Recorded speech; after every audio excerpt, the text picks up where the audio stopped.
là Dương, một người thích đi xem triển lãm nghệ thuật. Ngoài những chuyến ghé thăm các triển lãm ở Sài Gòn nơi mình sinh sống, những cơ hội được đi xa cũng là dịp mình tranh thủ đi xem cái hay cái đẹp ở khắp nơi. Sau lần đầu đến Seoul năm 2023 và bị choáng ngợp bởi các bảo tàng và gallery, mình đã quyết định trở lại Hàn Quốc lần nữa để vừa tận hưởng không khí mùa thu, vừa thực hiện hành trình khám phá thế giới nghệ thuật. Phần đầu của chuyến đi này mình đã đến với Busan, sau đó quay trở lại Seoul ở phần tiếp theo.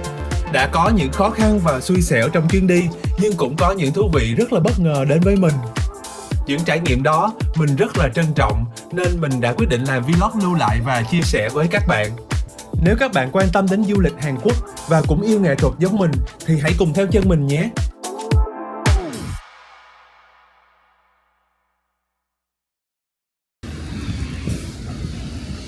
Xin chào các bạn, đây là ngày thứ 3 của chuyến art trip của mình tại Seoul. Sáng nay thì mình sẽ đến bảo tàng MMCA, nhưng mà mình đổi hướng tiếp cận cho nên bây giờ chúng ta sẽ đi dạo tham quan quảng trường Gwanghwamun.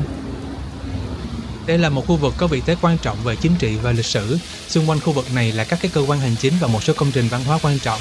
Ở cuối của quảng trường thì chính là cung điện Gyeongbokgung mà mình đã đi qua rất là nhiều lần. Quảng trường này thì chắc chắn là một điểm rất là đáng tham quan ít nhất một lần để mình nhìn thấy bộ mặt trung tâm thủ đô Seoul. Ở đây từng là một con đường lớn 16 làn xe hơi nhưng sau này được chính phủ cải tạo lại và chính thức trở thành một quảng trường từ năm 2009. Đi dạo ở đây thì mình sẽ thấy có hai tượng vua Sejong, một tượng đứng là tượng cũ và một tượng ngồi là tác phẩm mới sau này. Ở đây là xung quanh tượng vua đứng là các bạn sẽ thấy các cái trích dẫn những câu nói nổi tiếng của vua Sejong.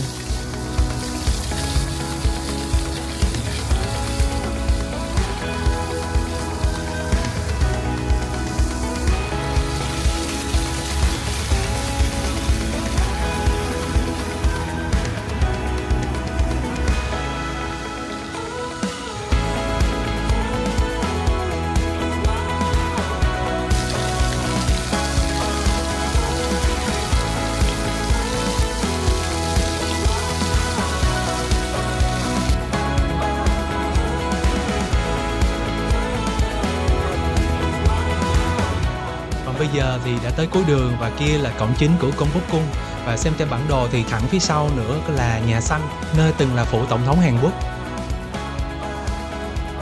Hiện giờ thì mình đang đi bộ dọc Samcheonro một lần nữa. Bên kia đường thì chính là MMCA, Bảo tàng Quốc gia về nghệ thuật hiện đại và đương đại.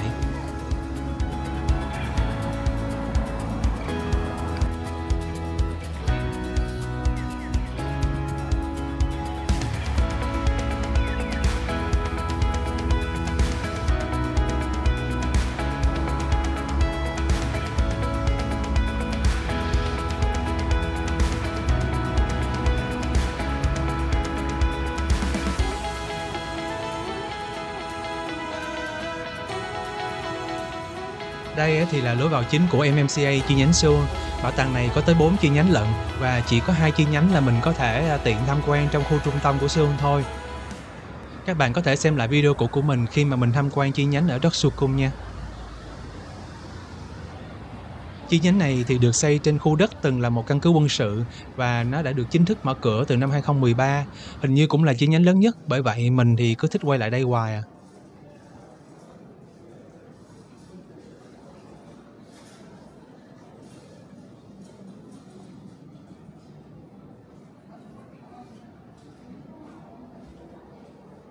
Trình tự mình đến đây thường sẽ là mua vé ở quầy, sau đó đi ra các cái tủ này để tự gửi đồ nha các bạn.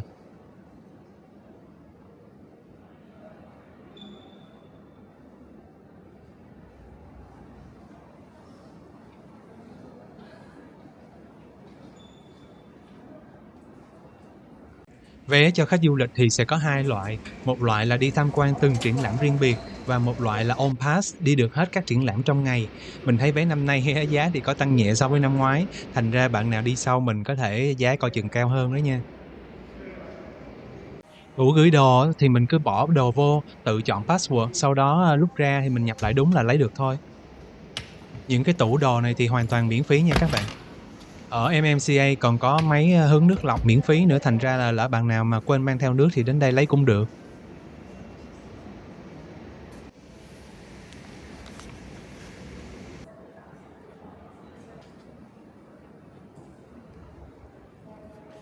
Museum Manners, tác phong ứng xử cho người đi bảo tàng. Còn đây là bảng vinh danh các cá nhân và tổ chức đã tài trợ và đóng góp cho bảo tàng qua các năm.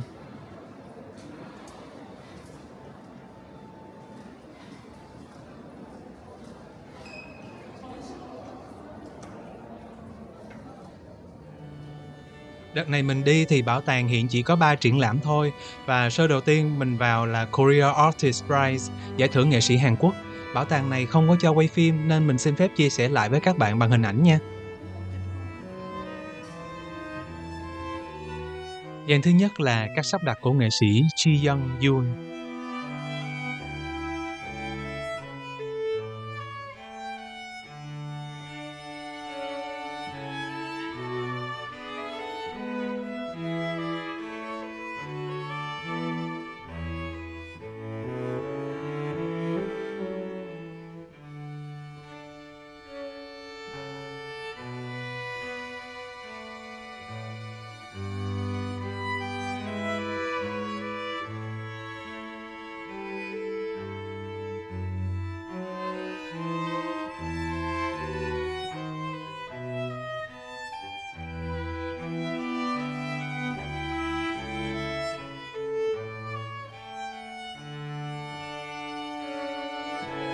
Dàn thứ hai là các tác phẩm thực tế ảo và video của nghệ sĩ Hao Yoon Kwon.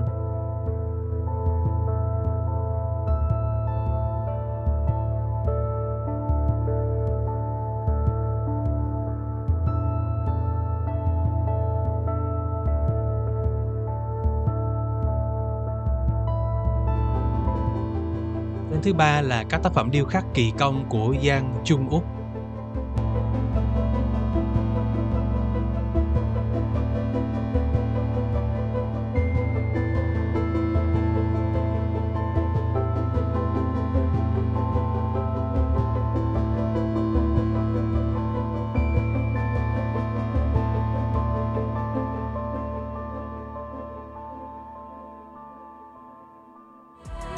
Dàn thứ tư là các tác phẩm video ý niệm mang tính kể chuyện rất cao của Jen Jin Kaisen.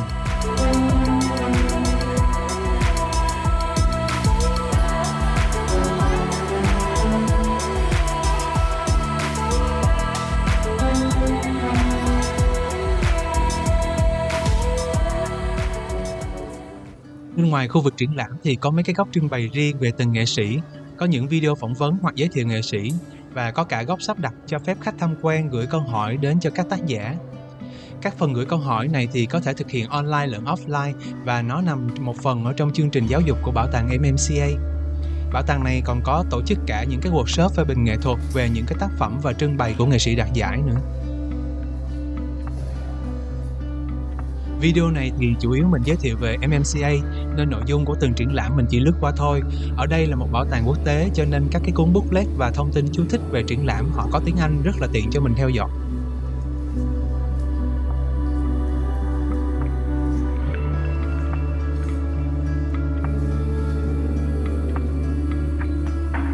Nãy giờ thì chỉ riêng cái triển lãm Korea Artist Prize này thôi mình đi lòng vòng cũng khá lâu á, vì khối lượng nội dung cũng lớn đó các bạn.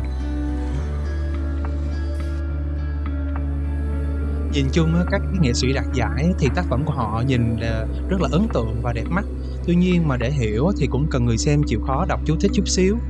Mình thì sau khi mà mình đọc chú thích xong thì mình nhìn lại mình thấy nó quá đẹp và mình cứ đứng ngắm hoài luôn.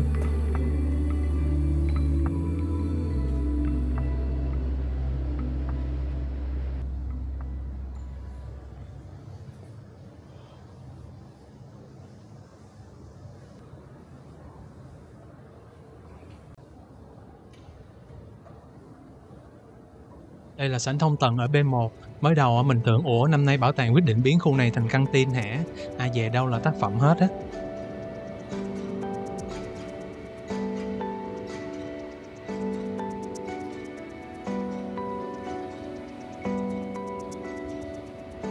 Đầu tiên cái TV này đang chiếu một tác phẩm video có tên là Discussion, đàm đạo.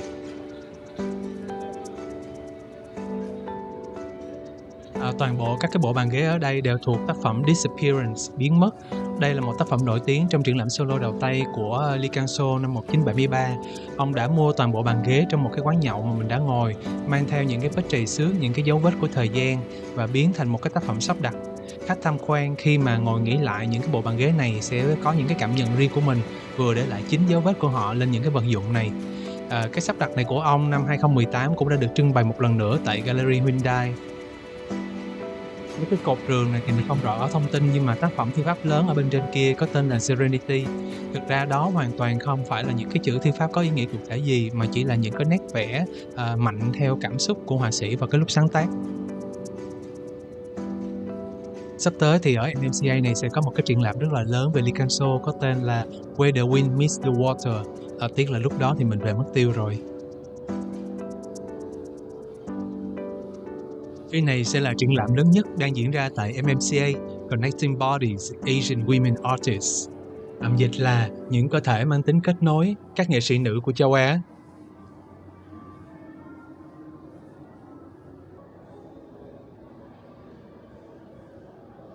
Triển lãm này là một phần của dự án nghệ thuật châu Á thực hiện bởi Bảo tàng Quốc gia Nghệ thuật Hiện đại và Đương đại Hàn Quốc MMCA.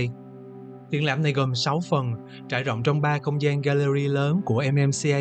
Các phần của triển lãm theo mình hiểu là nói về mối liên hệ của phụ nữ với nhịp điệu cuộc sống hàng ngày, với cơ thể của chính mình, với giới tính, với những tâm linh và khái niệm trừu tượng khác. Từ đó khám phá sự kết nối chung của phụ nữ ở mọi nơi, mà cụ thể ở đây là trong khu vực châu Á với nhau. Với khối lượng tác phẩm rất là lớn, từ tranh cho đến điêu khắc, video, sắp đặt và trình diễn đường phố, nhiều tác phẩm có khái niệm hơi phức tạp, đòi hỏi người xem dành nhiều thời gian đọc diễn giải và chiêm nghiệm tác phẩm, thì triển lãm này Dương cảm thấy khá là khó để mà tóm tắt lại trong video này được. Cho nên là Dương chỉ chia sẻ với các bạn một phần nhỏ các hình ảnh Dương đã chụp trong 3 phần đầu của triển lãm. Hy vọng là các bạn dành chút thời gian để xem qua nhé.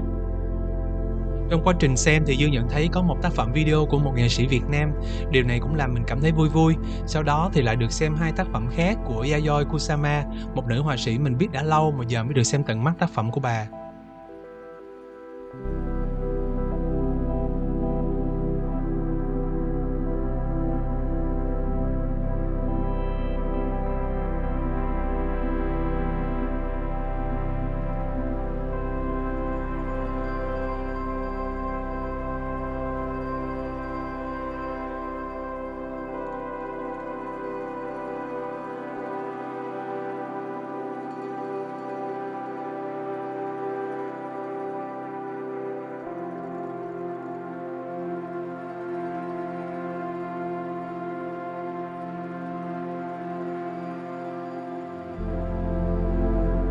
Những triển lãm như vậy, ngoài ý nghĩa về nội dung thì nó còn mang lại sự khẳng định về vị thế của các nghệ sĩ nữ trong thế giới nghệ thuật.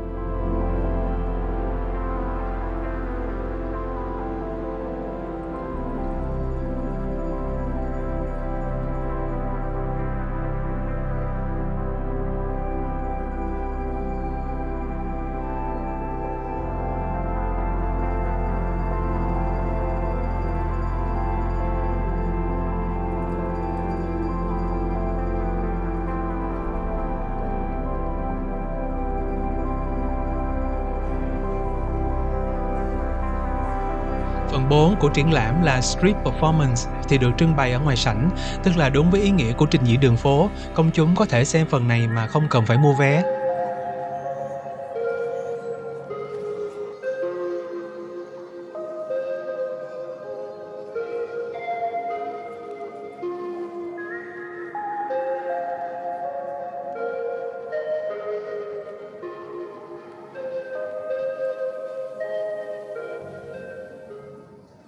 Nhân tiện ngồi nghỉ thì giới thiệu với các bạn luôn, đây là Madame Gallery. Thực ra là cái sân trong của bảo tàng và giờ họ tận dụng nó làm một cái khu vực trưng bày luôn. Lúc đầu video nhìn từ bên ngoài vào MMCA thì các bạn cũng thấy có một cái sân lớn. Theo mình tìm hiểu thì quy hoạch tổng thể của bảo tàng này có lấy cảm hứng từ Madame, là cái sân trong của nhà truyền thống Hanok. Cái ý tưởng này thì rất là hay, nó khiến cho bảo tàng MMCA tuy là một khối công trình hiện đại nhưng mà vẫn có sự hài hòa với cái khu làng cổ Hanok Bukchon ở kế bên và các cái kiến trúc truyền thống khác xung quanh bảo tàng.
Triển lãm thứ ba và cũng là triển lãm cuối cùng mình coi trong ngày hôm nay.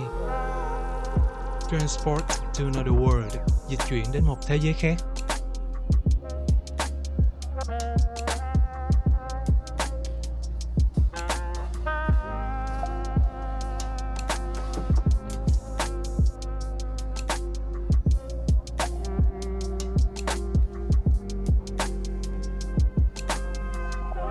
Ngay phía bên ngoài của triển lãm là góc giới thiệu chung. Nếu bước ngay vào bên trong thì sẽ thấy toàn là máy móc thiết bị điện tử, nên có thể bạn sẽ không hiểu ra câu chuyện chung ở đây là gì. Đây là một triển lãm với sự tham gia của nhiều nghệ sĩ và sử dụng nhiều phương tiện truyền thông như là thực tế ảo VR, thực tế tăng cường AR, nền tảng web và cả game để đưa cho người xem vào những cái không gian và thời gian cụ thể, thậm chí là gặp cả những cái nhân vật cụ thể để trải nghiệm những câu chuyện mà các nghệ sĩ muốn kể.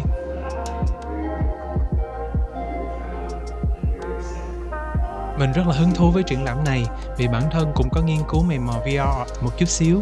Tuy nhiên, không phải câu chuyện nào ở triển lãm này cũng thú vị. Dù sao thì đây cũng là một điểm đáng chú ý trong dòng chảy nghệ thuật đương đại.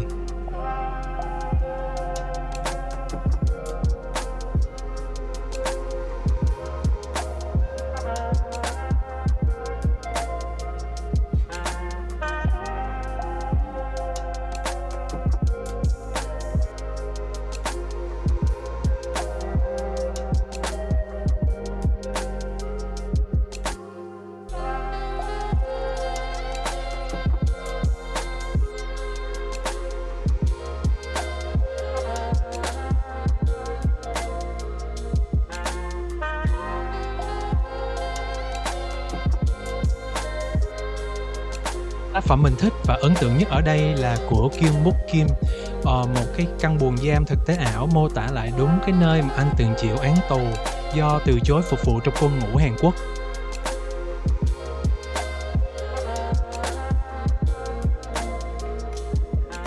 Hello, như vậy là Dương vừa mới xem xong hết 3 cái triển lãm chính ở MMCA đợt này. Cũng như hồi năm ngoái, Dương cũng lại ngồi đây và có một cái review nhanh và ngắn về cái buổi tham quan ngày hôm nay ở MMCA. Đầu tiên là về cái triển lãm giải thưởng Korean Art Prize 2024 ha, giải thưởng nghệ thuật Hàn Quốc 2024. Thì năm ngoái Dương đến cái dịp tháng 11 Dương cũng xem cái giải đó. Của năm 2023 thì nó khá là phong phú, nó có cả tranh, có cả sắp đặt, có cả những cái trình chiếu. Thì năm nay có vẻ như là gần như là không thấy mặt của tranh trên vẽ, mà phần lớn, chiếm phần lớn là các cái nghệ thuật sắp đặt installation. Thì có thể đây là một cái sự thay đổi của năm nay so với năm ngoái, và không biết đây có phải là một cái xu hướng gì không. Về cái triển lãm mà Connecting Bodies of Women thì theo Dương đây là một triển lãm rất là quy mô. Nó là một triển lãm mà quy tụ rất nhiều nghệ sĩ nữ ở châu Á và ở rất là nhiều nước nha, gom quy tụ lại theo thời gian, tức là qua nhiều thập niên. Ngoài cái chuyện là nó hoành tráng về mức độ quy tụ các nghệ sĩ, nó là sự đóng góp của rất là nhiều nguồn, cái sự kết nối rất là lớn giữa các cái bảo tàng, các cái chủ sở hữu của các cái tác phẩm trên khắp thế giới. Cái đẳng cấp của cái triển lãm và của cái bảo tàng này nó là ở thực tế rồi, chứ nó không phải chỉ là của riêng Hàn Quốc. Cảm giác khi đi xem ở MMCA vẫn là bị overwhelmed, tức là cảm thấy bị đầy, bị hơi quá tải đấy. Mình cảm thấy mình xem rất là nhiều thứ, mình cảm nhận được rất là nhiều thứ, và nó nhiều, nó không chỉ về số lượng, nó nhiều cả về chất lượng và trong cùng một thời gian ngắn. Nếu như mà năm ngoái Dương xem, Dương dồn hết vào một buổi, Dương đi một lèo luôn, hơi mệt, thì năm nay Dương phải nghỉ giữa giờ, Dương đi ăn trưa rồi mới quay lại xem tiếp. Một cái điểm khác rõ rệt mà Dương nhận thấy khi mà xem triển lãm ở MMCA năm nay so với năm ngoái, đó là cái vị thế, cái sự xuất hiện nhiều hơn của VR art, tức là nghệ thuật ở trong VR, là các cái tác phẩm nghệ thuật được thực hiện trong thực tế ảo. Đầu tiên là trong các cái triển lãm mà hồi nãy Dương đã review trước thì là có xuất hiện 1 hoặc 2 tác phẩm VR, và riêng cái triển lãm mà thứ 3 mà Dương vào là Transport to Another World đó, là dành riêng cho nghệ thuật trải nghiệm luôn, và trong đó là tác phẩm VR rất là nhiều. Coi như là gần như tất cả là VR, và có một nghệ sĩ là làm AR là Augmented Reality, là thực tế tăng cường. Không biết là đây là một xu hướng trong tương lai gần nha, tất nhiên trong tương lai lâu dài là sẽ phát triển, nhưng mà trong tương lai gần liệu đây có phải cái là MMCA đẩy lên không, hay là tình cờ thì là họ quy tụ được một cái lượng nghệ sĩ, một cái lượng tác phẩm và họ tổ chức một cái triển lãm như vậy. Sau đó mình lò dò đi thang máy lên lầu xem thử cái khu Art Archive của MMCA nó như thế nào. Ở đây là kho lưu trữ các cái thông tin của bảo tàng đó các bạn. Ở trên này thì rất là vắng vì chủ yếu lên đây là những cái người mà họ cần tra cứu các tư liệu về những cái triển lãm cũ. Mà thực ra một phần lớn các cái thông tin đó thì bảo tàng họ cũng đã để lên web khá là nhiều rồi.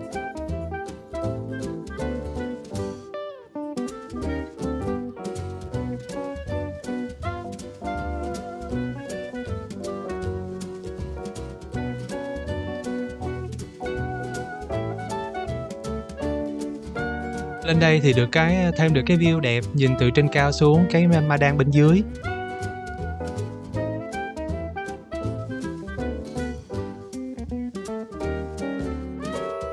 Ở đây còn Digital Library nữa nè, mà mình làm biếng đi quá. Để ngắm lại bảo tàng xíu coi, đâu biết khi nào mới có dịp quay lại đây.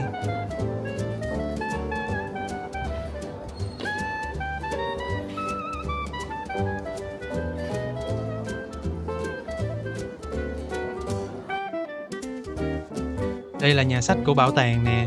Trời, ở đây có đủ hết sách và tư liệu chi tiết về các cái triển lãm. Ai mà muốn xem kỹ từng tác phẩm kèm chú giải thì ở đây có hết nha.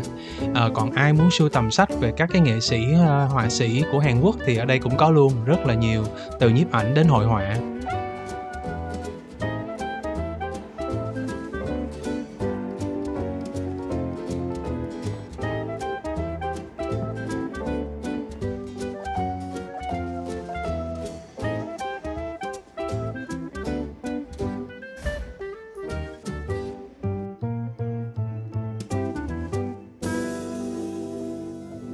Nhìn mê quá trời mê, mà chuyến này xài tiền quá trời rồi.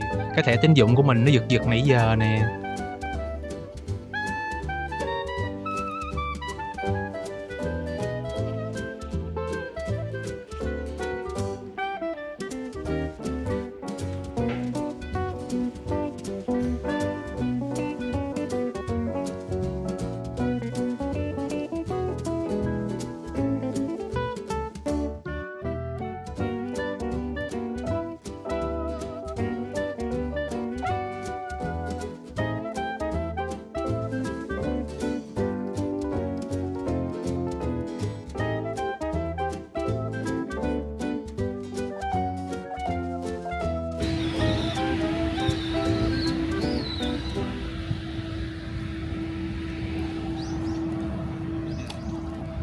Tuy không tham quan được thêm gallery nào, nhưng hôm nay Dương cũng đã cảm thấy rất là mãn nguyện. Và cũng nhờ đi tìm Simon Gallery, Dương mới biết cái đường tắt này đi xuyên qua công viên này quá dễ thương. Trong một buổi chiều thu mát mẻ. Trời hơi nhiều mây nhưng mà không có mưa.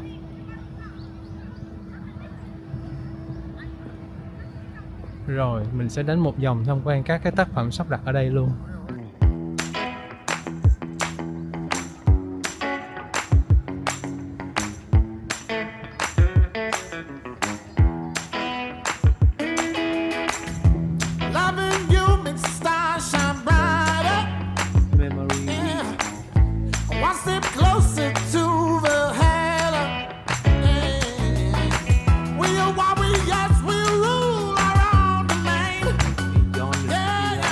Keep our heads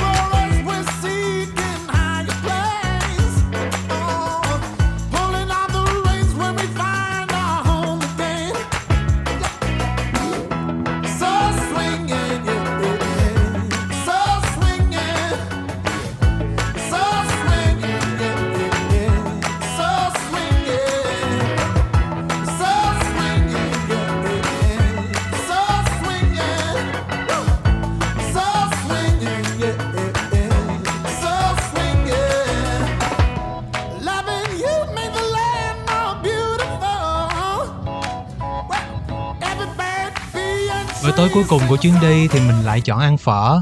Quán này năm ngoái mình có đi ngang mà không có ăn, xong rồi sau đó thì lại ra sân bay Incheon ăn phở. Cũng được, không tệ.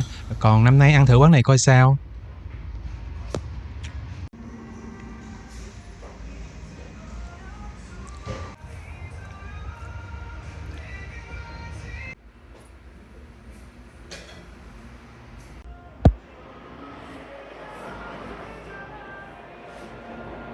Review nhanh quán phở Việt Nam Dương vừa mới ăn ở ngay khu Dương ở.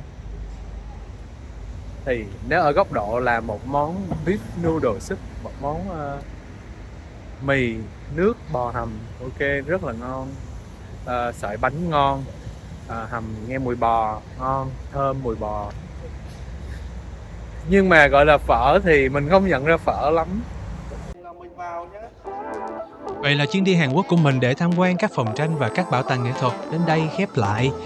Những trải nghiệm của mình lưu lại trong vlog này hy vọng sẽ có ích cho ai đó, nhất là những người cũng yêu nghệ thuật giống như mình. Sau này nếu có thời gian mình sẽ làm thêm video kỹ hơn về từng triển lãm với nhiều thông tin chi tiết hơn. Còn bây giờ xin chào và hẹn gặp lại. Rất là cảm ơn các bạn đã ủng hộ kênh của mình. Cảm ơn Hamnita.